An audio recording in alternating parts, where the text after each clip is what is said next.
Hi, I'm Monica with Breath of My Heart Birthplace. And many people have begun to look to out of hospital birth from a previously planned hospital birth because of the recent COVID-19 pandemic. Breath of My Heart has made a lot of efforts to prepare for this increase in interest and also to be able to provide information to ensure that it's the right fit for those of you who may be interested in considering an out of hospital option.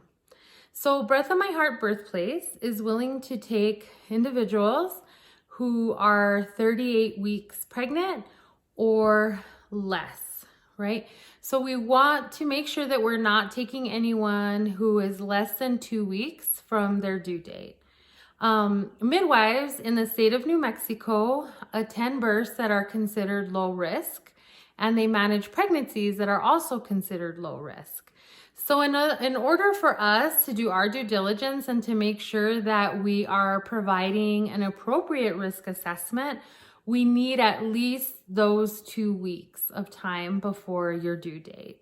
Okay, and also we're asking that people who are interested in enrolling in our care, that they make sure that they've had prenatal care previously. Okay, so you wouldn't begin care with us at 38 weeks gestation and not have had any care with anybody else. Okay, and we're gonna ask that people, when they come to their first prenatal visit with us, that they are coming with their records in hand. Okay, so that means that you're also coming with your initial lab work, you're coming with any ultrasounds that have been conducted, and that you also have the previous prenatal visit record with you, right? So that anytime that you've seen your provider, that there's a note there for that visit.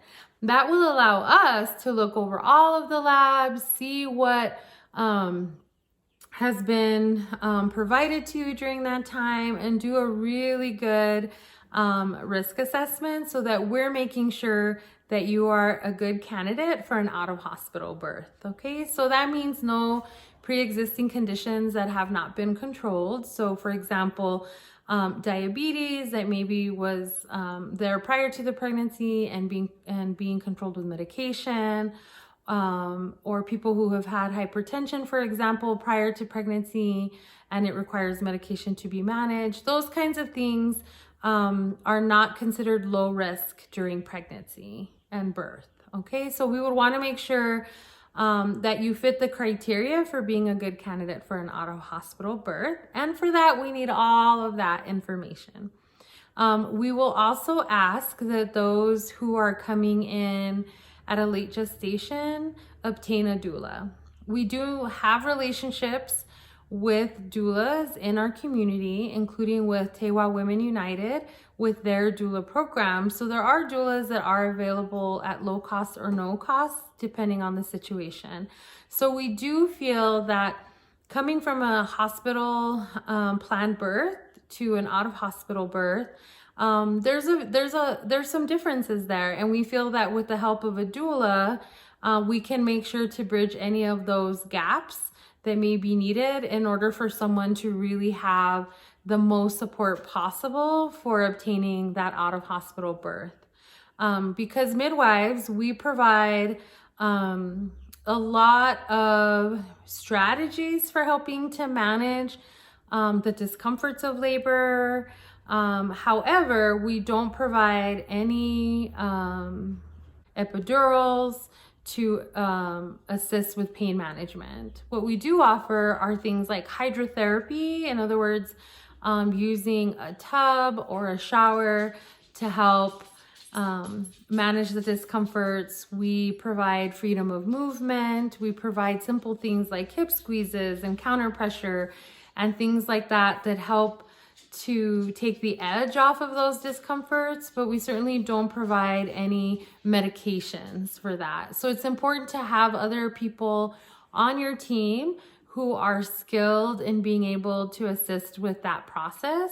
So those are in general the things that we're asking of people who are interested in entering into what we call late to care.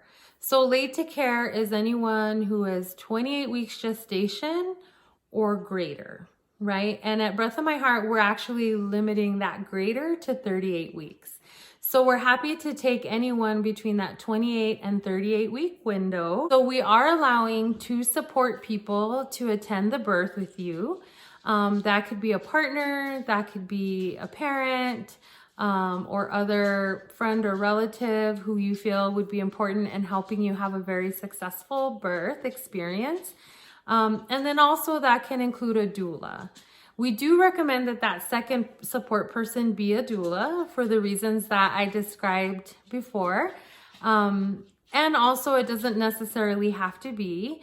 If we are accepting someone at 38 weeks, 37 weeks, 36 weeks, we may actually require that you have a doula.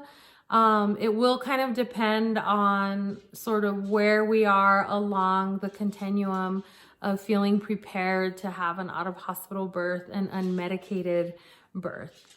But otherwise, there is some flexibility to that, and we can talk more about that when you call to inquire.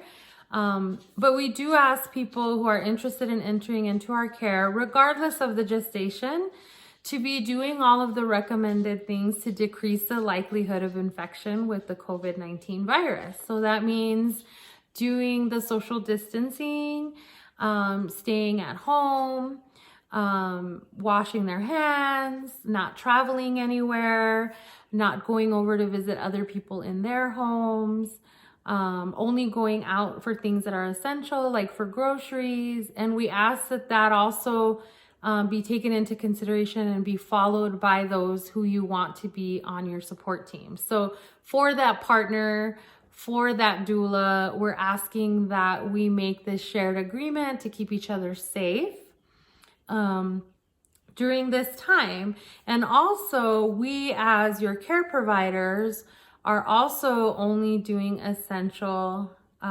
clinical staff for you at the birth. So that means that it would be the midwife and her assistant, and not always both of them in the room at the same time. So only when it's essential for both of us to be in the room will that be the case.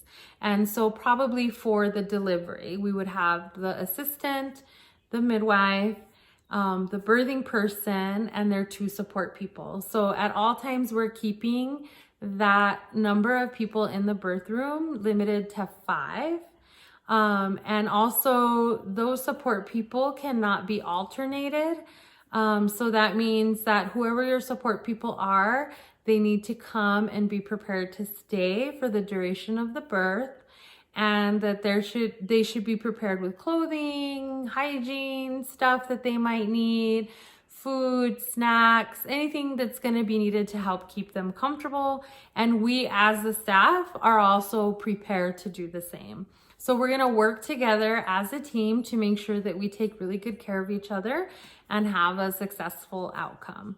So please give us a call if you're interested in enrolling in our care, and we can give you information about how to move forward with that process.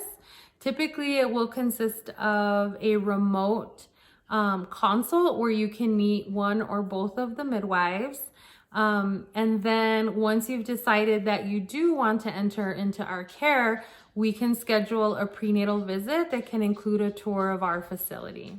People who enroll in our care will have the option to select between a home birth or a birth center birth in one of our 2 birth suites. The availability of either of those will depend greatly on how many people are already enrolled and have an estimated due date within the same month. We will discuss this as well when you have your initial consult. Thanks so much for considering Breath of My Heart Birthplace as one of your birthing options, and we look forward to being of service during this difficult time. Thanks so much. Bye-bye.